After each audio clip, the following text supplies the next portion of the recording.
Hello বন্ধুরা, তোমরা যে যেখানেই আছো আমি আশা করছি তোমরা ভালো আছো আর আমিও ভালো আছি। তো অনেকদিন পর একটা ব্লগ শ্যুট করছি, মানে আমি তো সেরকম ব্লগ দেই না, শুধু রিলসই পোস্ট করি। তো ভাবলাম যে আজকে একটা ব্লগ শেয়ার করাই যায় তোমাদের সঙ্গে, দেখি কিরকম কি তোমাদের কতটা ভালো লাগে। তোমাদের ভালো লাগলে আমাকে বলবে, তাহলে আমি মাঝে মধ্যে ব্লগ ভিডিও দেওয়ার চেষ্টা করব।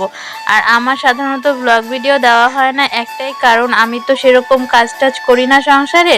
তো কাজ যদি করতাম তো ব্লগ যারা করে তারা তো সেগুলোই শেয়ার করে, বা ঘুরতে গেলে সেটা শেয়ার করে।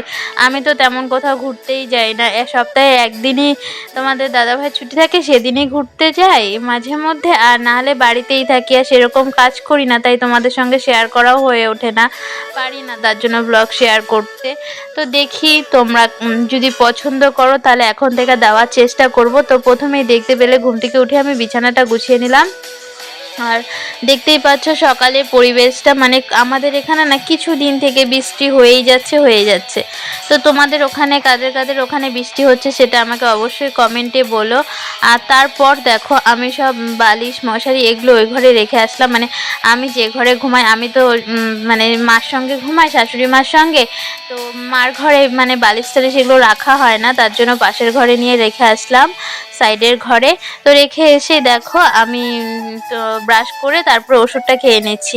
অন্যদিন কি হয়, আমি ওষুধটা কিন্তু সকালবেলা ঘুম থেকে উঠেই বিছানা থেকে নেমেই ওষুধটা খেয়ে নেই, কিন্তু আজকে না ভুলে গেছিলাম, তার জন্য মুখ টুক ধুয়ে তারপরে ওষুধটা খেলাম। হঠাৎ করে এই ঘরে আসলে মনে হলো, আর যেহেতু আমার ওষুধগুলো এই ঘরেই থাকে, এই ঘরে না আসলে না মনে হয় না।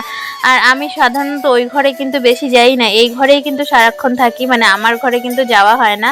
তারপর ওষুধ খেয়ে আমি ছাতাটা ভাঁজ করে নিলাম। ছাতাটা কালকে এক জায়গায় গেছিলাম, ছাতাটা ভিজা ছিল তাই মেলানো ছিল, আজকে ছাতাটা ভাঁজ করে দেখো শাশুড়ি বৌমা মিলে টিফিন করতে বসে গেছে। আর তার মাঝখানে কিন্তু তোমাদের একবার আমি দেখিয়ে দিলাম যে পুজো, আমাদের মা পুজো দেওয়া কমপ্লিট। তো এই দেখো মা চা খাচ্ছে, চা আর মুড়ি খাচ্ছে। আমাকে দিয়েছে ছাতু খই চিড়ে, মানে ঠাকুরের প্রসাদ দিয়েছিল তো খই চিড়ে ছাতু, তো সেটাই আমাকে দুধের সঙ্গে দিয়ে দিয়েছে। তো আমি খেয়ে নিচ্ছি, যেহেতু আমি চা খাই না তাই। আর এই দেখো দীপা ঘন ফুল নিতে এসছে আর কি। তারপরে মাকে বলেছিলাম যে মা দাও ফুলটা আমি তুলে দিই, পরে মা বললো তুমি তো স্নান করোনি তাই পারবে না, তাই আর আমি ফুল তুলতে গেলাম না, মাই ফুলটা তুলে দিল, তাই আমি একটু ভিডিওটা তুলে নিলাম। আর কি বলো তো, ফুল তুলে তারপরে আমি ওই দিক দিয়ে এসে তারপরে এখানে দেখো আমি চাল ধুয়ে দিচ্ছি। রান্না কিন্তু আমি করব না, চাল ধোয়া দেখে যদি তোমরা ভেবে থাকো যে আমি রান্না করব, সেটা কিন্তু না, রান্না কিন্তু মা করবে, আমি শুধু দেখাচ্ছি যে চাল ধুচ্ছি এটুকুই।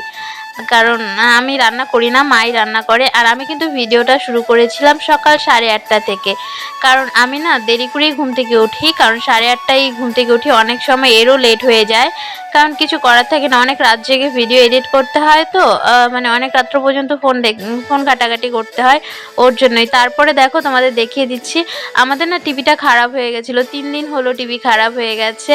তো টিভি খারাপ হওয়ার সাথে সাথে মামাকে ফোন করা হয়েছিল টিভিটা ঠিক করে দিয়ে যেতে, কিন্তু সেদিন মানে বিকালের দিকে খারাপ হয়েছে, রাত্রেবেলা তো আর এত দূর থেকে আসতে পারবে না, তাই মামা আসতে পারেনি আর কি।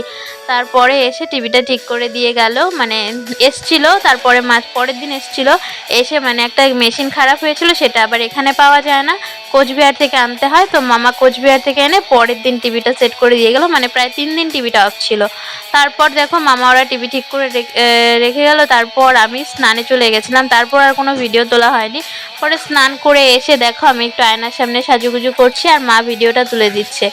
আর অনেক দিন পরে মা টিভিটা দেখছে, তো তাই কিন্তু মা টিভিটা দেখতে দেখতে খুব খুশি হয়েছে, কারণ অনেক দিন থেকে মা কিন্তু মানে সকালবেলা দুপুরের মধ্যে কাজটা শেষ করে টিভি নিয়েই থাকে, টিভিটাই দেখে বেশিরভাগ, কারণ কি করবে বলো, আমি যেরকম ফোন ঘাঁটি মারও তো কোনো কিছু দরকার, তাই মা টিভি দেখে।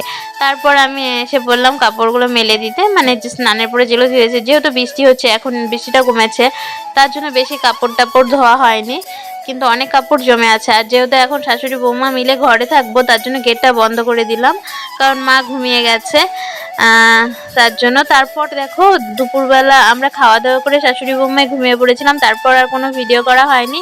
তারপর সবাই বলছে যে নদীর জল বেড়েছে আর কি, তারপরে দেখো শাশুড়ি বৌমা দুজনে মিলে আমরা নদীর জল দেখতে চলে এলাম আর কি। তো মাকে তাই বলছি। তো তারপর আমি আবার রিমিকে ফোন করে নিয়েছিলাম। যেহেতু মা বেশি দূর যাবে না। মা এই রাস্তা পর্যন্তই মানে এইটুকুনি জল দেখবে। কিন্তু আমার ভালো লাগে নদীর পাড় দিয়ে হাঁটতে। তো তারপরে বললাম, ওই দেখো রিমি চলে এসছে। রিমিকে ফোন করেছিলাম। আমরা দুজনে মিলে হাঁটতে বেরিয়েছি। আর তোমাদেরকেও দেখাচ্ছি দেখো।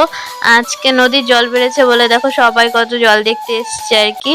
প্রচন্ড ভিড়। অন্য সময় কিন্তু এতটা ভিড় থাকে না এখানটায় রাস্তায়। আর এই দেখো কতটা, এখানে দেখেছো ২ টা নদী একসঙ্গে হয়ে গেছে আরকি। তো ভিডিওটা আমি আর বেশি বড় করব না, এখানেই শেষ করছি। তোমাদের ভিডিওটা কেমন লাগলো অবশ্যই কমেন্টে জানিও। আর তোমাদের যদি ভিডিওটা ভালো লেগে থাকে তাহলে আমাকে বলবে, তাহলে আমি রোজই মানে মাঝে মধ্যে ব্লগ ভিডিও দেওয়ার চেষ্টা করব। তো টাটা সবাইকে, সুস্থ থেকো, ভালো থেকো। দেখা হবে পরের কোনো ভিডিওতে। টাটা।